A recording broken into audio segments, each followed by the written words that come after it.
Hello friends, విష్ణువుకి సుదర్శన చక్రాన్ని ఎవరు ఇచ్చారు? అది కృష్ణుని వద్దకు ఎలా చేరుకుందో ఈ వీడియోలో తెలుసుకుందాం. దేవతలు, దేవుళ్ళు వేరువేరు ఆయుధాలను ధరిస్తారు. వాటిని వివిధ పేర్లతో పిలుస్తారు. దేవీ దేవతలకు ఈ ఆయుధాలు ఉండటానికి కొన్ని కారణాలున్నాయి. అదేవిధంగా శ్రీకృష్ణుడి చేతిలో సుదర్శన చక్రం ఆయుధంగా ఉంటుంది. హిందూ మత గ్రంథాలలో సుదర్శన చక్రాన్ని అత్యంత విధ్వంసకర ఆయుధంగా పిలుస్తారు.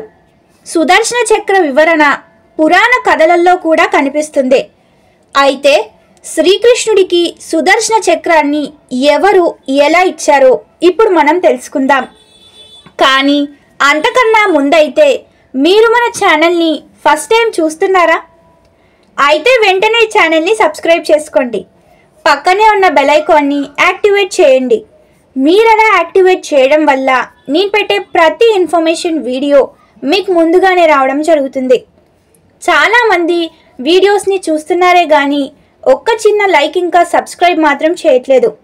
మీరు చేసే ఈ చిన్న లైక్ అండ్ సబ్స్క్రైబ్ నాకెంతో మోటివేటింగ్గా ఉంటుంది. దానివల్ల ఇంకా ఎంతో ఇన్ఫర్మేషన్ని నేను మీ దాకా తేగలుగుతాను. దయచేసి అర్థం చేసుకొని ఛానల్ని సబ్స్క్రైబ్ చేసుకోండి. నేను మీ నుంచి ఆశించేది కూడా ఈ చిన్న లైక్ ఇంకా సబ్స్క్రైబ్ మాత్రమే. ప్లీజ్ అండి, దయచేసి అర్థం చేసుకొని ఛానల్ని సబ్స్క్రైబ్ చేసుకోండి. ఇక ఏమాత్రం ఆలస్యం లేకుండా వీడియోలోకి వెళ్దాం. శివపురాణంలోని కోటి యుద్ధ సంహితలో సుదర్శన చక్రం ప్రస్తావన ఉంది. విష్ణువు కోసం సుదర్శన చక్రాన్ని శివుడు సృష్టించాడు. తరువాత దానిని విష్ణువుకు అప్పగించాడు. ఆ తరువాత అది విష్ణువు అవతారమైన పరశురాముడిని చేరుకుంది.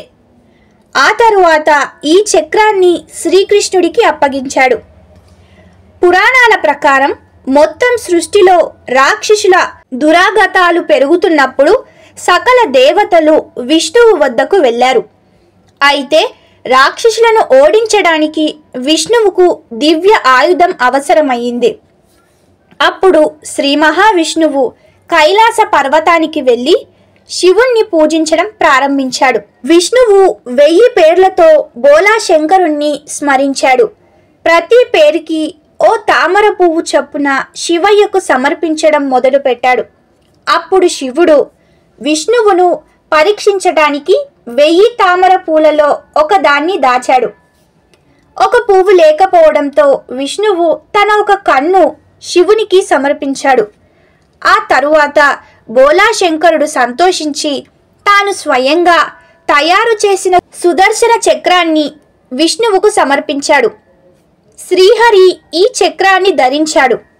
ఈ సుదర్శన చక్రం సహాయంతో చాలాసార్లు దేవతలను రాక్షసుల దురాగతాల నుండి విముక్తి చేశాడు. సుదర్శన చక్రం విష్ణువు రూపంతో ముడిపడి ఉంది. శ్రీకృష్ణుని శక్తివంతమైన ఆయుధాలలో సుదర్శన చక్రం ఒకటని నమ్ముతారు. ఇది చూడటానికి చాలా చిన్నదిగా కనిపిస్తుంది. అయితే ఇది అత్యంత శక్తివంతమైన ఆయుధంగా పరిగణించబడుతుంది. ఎందుకంటే ఒకసారి సుదర్శన చక్రం విడుదలైతే అది శత్రువు నాశనం చేసిన తరువాత మాత్రమే తిరిగి దాని యజమాని చేతికి వస్తుంది. ఈ ఆయుధాన్ని ఏ విధంగానైనా ఆపడం అసాధ్యం. శ్రీకృష్ణుడు తన సుదర్శన చక్రాన్ని విడుదల చేసిన తరువాత అది దాడి చేయకుండా తిరిగి రాలేదు. ఇక ఇదండి ఈ వీడియోలో అయితే సుదర్శన చక్రం శ్రీ మహావిష్ణువు వద్దకు ఎలా వచ్చిందో తెలుసుకున్నారనే భావిస్తున్నాను. ఆగండి, అప్పుడే వెళ్ళిపోకుండా ఈ వీడియో మీకు ఎలా అనిపించిందో కామెంట్ బాక్స్లో కామెంట్ చేయండి. ఈ వీడియోని చివరి వరకు చూసిన ప్రతి ఒక్కరికి thank you for watching this video.